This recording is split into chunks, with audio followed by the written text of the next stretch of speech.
Hey guys, Stealth here. Welcome to the War Room. So, more updates for this week. A lot has happened last week, a lot of updates to share, so let's kick right off with that. I was in contact with the Navy, one of the recruitment officers, or actually I got the intel or the contact information for one of the recruitment officers.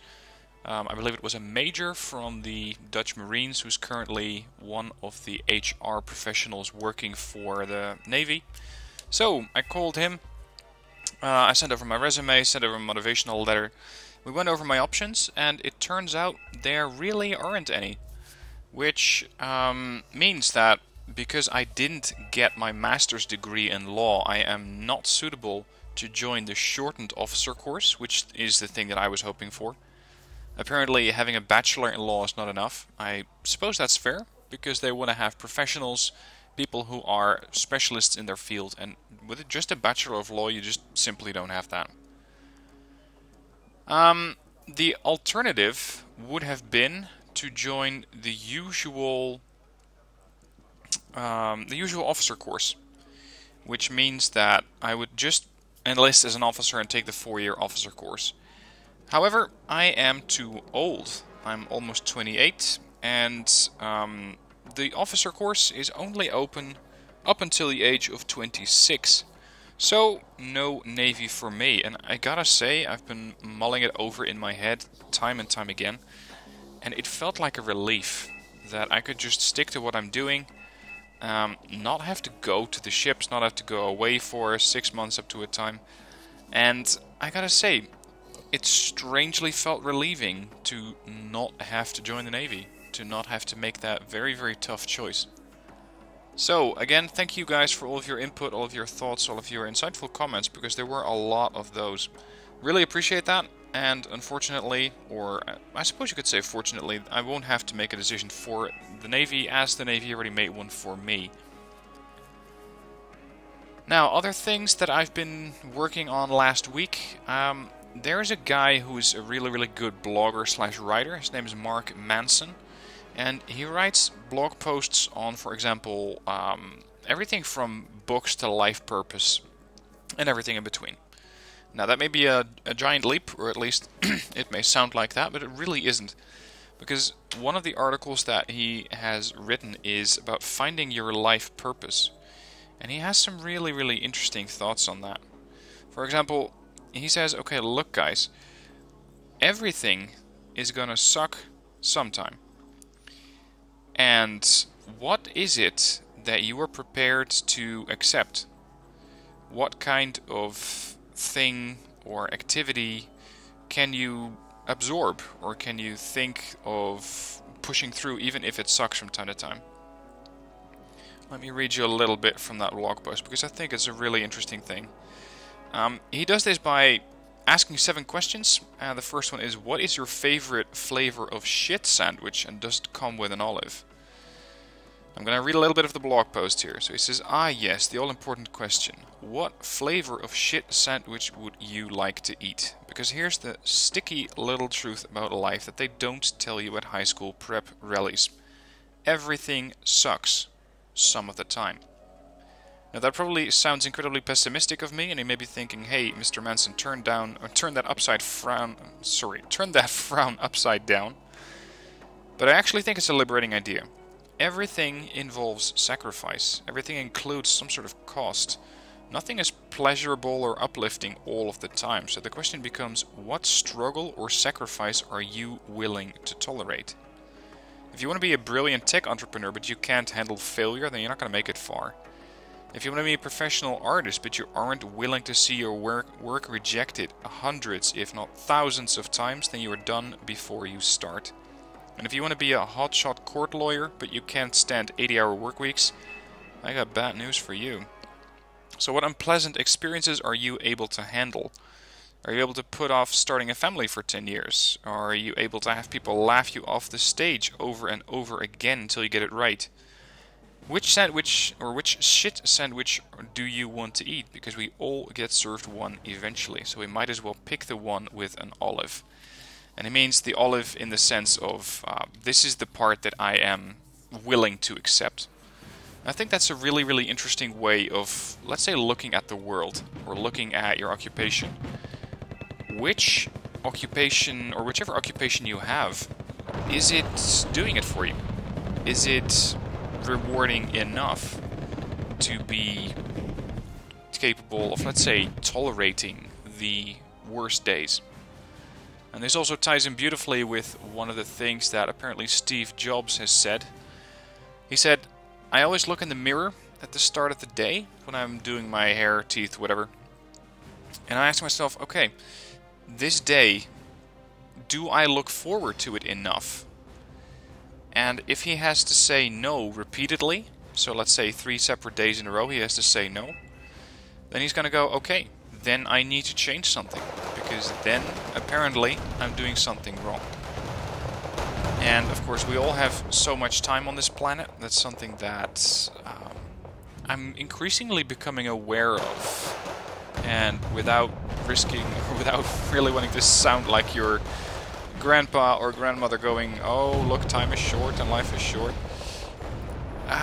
There is truth to that. I mean, somebody said, okay, you live to the age of, let's say, 75 on average. I'm almost 28, so that means I have a little under 50 years left. That may sound like a long time, but 50 years, of course, translates into, I'll say, roughly, what is that, 15,000 days? Something like that? Let's see, calculator. Yeah, this is how well I prepare these War Room episodes. Wonderful, isn't it? 50 times 365 is 18,250 days. Now, of all of those days, of course, you're going to be sleeping about 8 hours per day. So that's a third. So, let's cut down those days by 1/3. Because of those days, of those hours, you actually miss quite a lot. You're going to be spending time in traffic, you're going to be spending time with meetings that you don't find too interesting, you're going to be spending time with people you don't find too interesting. All of this stuff means that you have less time for the things that you do like to do. So that's how I get to those issues that Manson put up. What is the thing that you are willing to accept? Another thing he asks is, what is true about you today that would make your 8-year-old self cry? And he says, when I was a child I used to write stories and I used to sit in my room for hours by myself, writing away about aliens, about superheroes, about great warriors, about my family and friends. Not because I wanted anyone to read it, not because I wanted to impress my parents or teachers, but for the sheer joy of it. And then, for some reason I stopped, and I don't remember why. We all have a tendency to lose touch with what we loved as a child, and something about the social pressure of adolescence and professional pressures of young adulthood squeezes the passion out of us. We're taught that the only reason to do something is if we're somehow rewarded for it. Now, this is something that also ties with me into a very interesting book that I read lately. It's a book on intrinsic motivation versus extrinsic motivation. Now, those are basically fancy terms for, do you motivate yourself or are you motivated by a reward? And that's exactly what this ties into. Because if you have someone who does something intrinsically, like writing in his case, and you teach that someone that they can get paid for it, or you pay them for it, they're going to keep doing it. And if you then suddenly stop paying for it, you have made an intrinsic motivation, which is just the joy of writing in Mark's case, you have made it extrinsic. And if you then take away the reward, someone is very, very unlikely to go back to writing off of their own volition. They're not likely to do it anymore. Anyway, the question here is, what is something that you do or maybe do not do today anymore that would make your 8-year-old self cry? Now, I'm not going to read the entire blog post. It is something that I revisit quite often. So the link to the entire blog post is in the description down below, and you can read all of that. It's a very interesting way of looking at your life and considering, is this really worth my time? Is this important? Is this something that I want to continue to do? And if not, change something. Of course, that's easier said than done. changing your life, but small changes can make quite big, or can lead to quite big results. Something I've noticed this week, as I have started up with the Insanity workout again. Now, I did that, I think, 2-3 years ago, something like that. An Insanity workout, if you are not familiar with it, it's a very, very intense workout. You work out every day for anything up to an hour.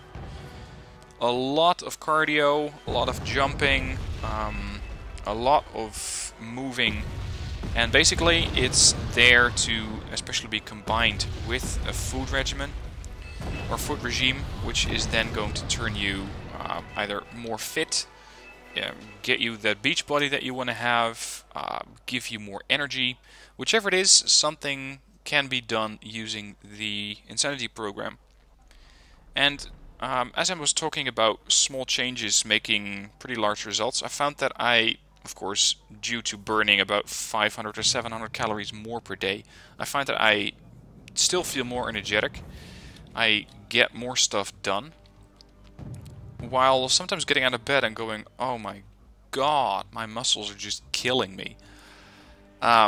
If you have done, for example, P90X or Insanity, this is going to sound really, really familiar, but it is really rewarding because it gives a sort of structure to your day, which as a self-employed entrepreneur I don't have a lot unless I dictate it for myself. I gotta say, something like this really helps.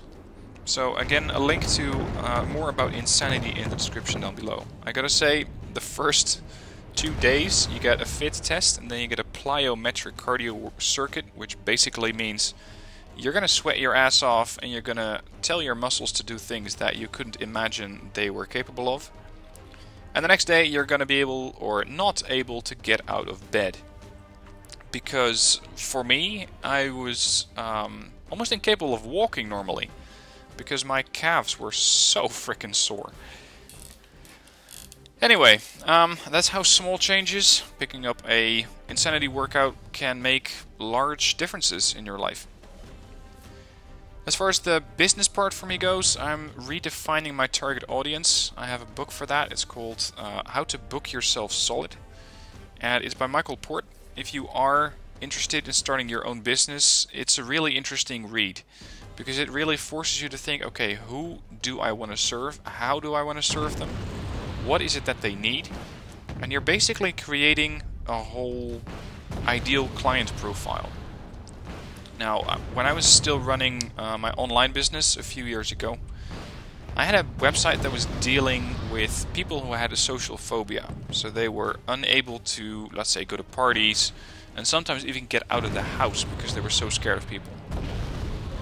And for weeks at a time, I had that website up there with a product that I created, a little ebook, and people were just not buying it. I had no idea why. I was frustrated with it, and I said, okay, look, I'm going to need to change something. So I wrote one of those ideal client profiles. And what happened was that I defined my ideal client. So I said, okay, look, the guy that I'm targeting has social phobia. He has studied this and that. He's, I believe he was in ICT or IT or engineering, something like that. And I pretty much created this person in my head, and in the end I called him Peter. I'm not sure why, but that was just the name that came up. I said, okay, look, this is Peter. So I rewrote my entire sales page, my content to suit this potential client. One day later, after I had that thing online, after I had changed everything, someone bought the ebook. So this shit really, really works. And this is also where it gets scary, or let's say highly coincidental. Because the guy who actually bought the product that day was called Peter. And I was like, whoa, this shit's scary. Anyway, making an ideal client profile with Michael Port's book called Book Yourself Solid. Anyway, as far as gaming goes, I've been actually all over the place. I've been doing some Factorio. If you look at my Steam profile, quite a lot of Factorio actually. And it's just one of those games that you're gonna go with, I just need to finish up this little thing, or I just need to do that. Yeah. 3 hours later, you have done this and that, and you're still playing the game. So that's something that is... it's one of those games. Civilization or a city builder have the same impact on me, which is not always good, because sometimes you really need to get shit done.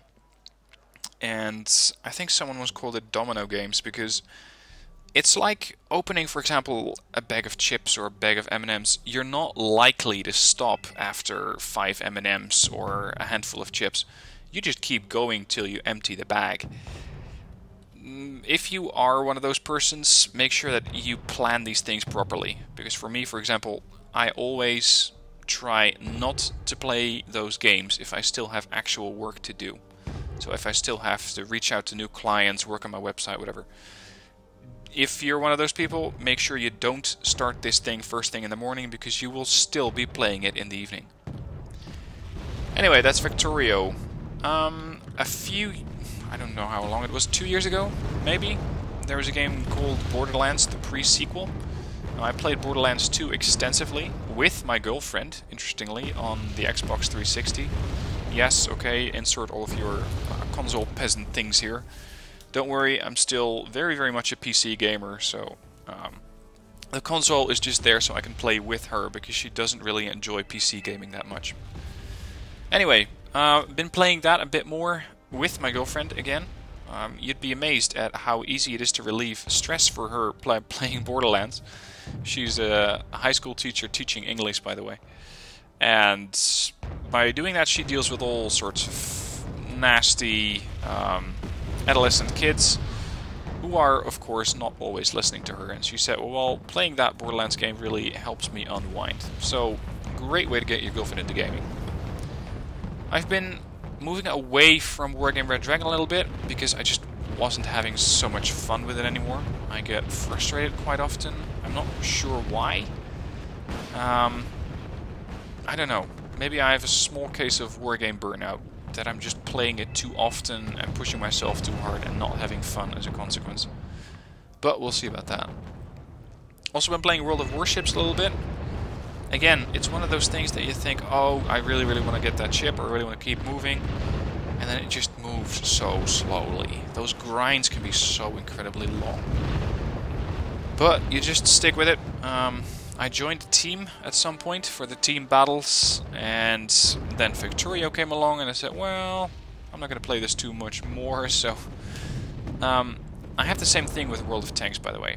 I have been in a clan for a long time, and I used to enjoy the structure that it gives you. Where you're doing clan wars, you're moving up with your own team, you're having fun with these guys, and you're talking to them pretty much every day. I found that after a while, that just didn't work for me anymore, and I couldn't really explain it, but at some point I just said, no, I don't want to have other people dictate when and where I'm supposed to be gaming. Because gaming is supposed to be fun, it's supposed to be enjoying, or I'm supposed to enjoy it, and if we're someone, let's say, if the game, through a clan, is dictating when and where I should play it and enjoy it, then it's not enjoyable anymore, and it doesn't really serve a purpose for me. So that's when I stopped playing World of Tanks competitively with the clans, and I pretty much have the same thing with World of Warships with the team battles. World of Warships, by the way, does not have clan wars yet. They do have team battles. And these team battles, you operate with a team of 7 versus 7. And again, of course, if you have a team, you have to show up at a certain time. I'm just not sure that I'm really... Maybe I'm not comfortable, maybe I'm not cut out for it. I don't know. We'll see. This week, I'm going to be focusing a little bit more on Factorio. I'm just wondering what kinds of videos would be interesting. I mean, with Wargame, you have a very, very clear setup. You have a match that lasts anywhere between, let's say, 10 minutes and an hour and a half. And in that time frame, I could do a replay of the video or of the gameplay, record it, and be done with it. Factorio, through its nature, isn't too susceptible to that. And I'm not sure if you guys would be interested at all in watching me play the game and building my factory. Because I don't know, just like Prison Architect, there doesn't really seem to be... It doesn't really seem to be an interesting game to watch. So, let me know what your thoughts are on that in the comments, because I'm really interested in how I should be making videos according to you guys. So if you have any good thoughts on that, please let me know in the comments, because it's really, really interesting for me to see what kind of videos you guys would like. Another game that I will probably be showing off on my channel is Superhot, which is a bit of a cheesy title, but it's an interesting first-person shooter. Now, again, I barely, if ever, play first-person shooters. But this game, Superhot, it's, if you haven't seen it on Steam, by the way, it's a game where, unlike most first-person shooters, where time constantly moves, time doesn't move unless you move. So you don't have to have those very, very twitchy responses of being a microsecond too late and getting killed off. Because if you stop moving, time stops, and you can just plan what your next move is going to be. So I'm probably going to see about a video for that. Maybe some sort of playthrough. I haven't started it up yet. And I really wanted to thank Fallen Panda for gifting me that game through Steam. I really, really appreciate that. Talking about thanking people, I want to thank all of the patrons through Patreon who donated to my channel. It's really, really helpful, so I can keep growing my channel. If you feel that you want to help me out, even with a few bucks a month, that would be very, very welcome. And the link to the Patreon campaign is in the description down below. Now, don't worry, I will not be charging for my content, ever. It's just a way for me to help me continue with making videos and continue to grow my channel. So if you enjoy watching the vids, be sure to check that out. And even as little as a few bucks a month can really help me out. Moving on to questions and remarks from last week's video, or last week's War Room. Someone said, if you are not sure what to do with your life, you need to learn a programming language. This is something that's really interesting. Most people don't know how to program.